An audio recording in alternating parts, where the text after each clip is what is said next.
Que je te recroise pas dans les couloirs, Jean-Marc, hein, parce que sinon, je ne le lâcherai pas. Jean-Marc, je ne te lâcherai pas.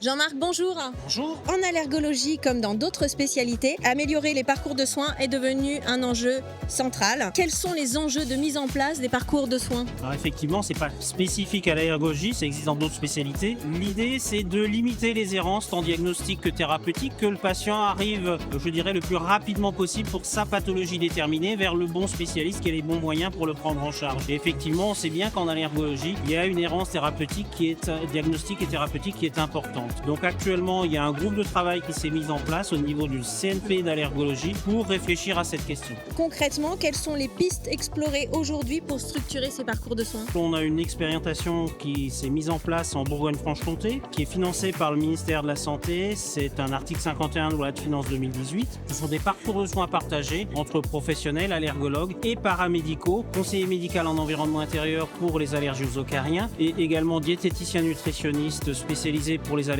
alimentaires. Il y a une prise en charge partagée entre le professionnel et le paramédical. Tous les temps des parcours de soins sont pris en charge par l'assurance maladie et à terme, si l'évaluation est favorable, et on s'approche de l'évaluation actuellement, à ce moment-là, ces parcours pourront être généralisés ailleurs en France. Bon, on croise les doigts alors, super. Merci beaucoup Jean-Marc. Merci à vous.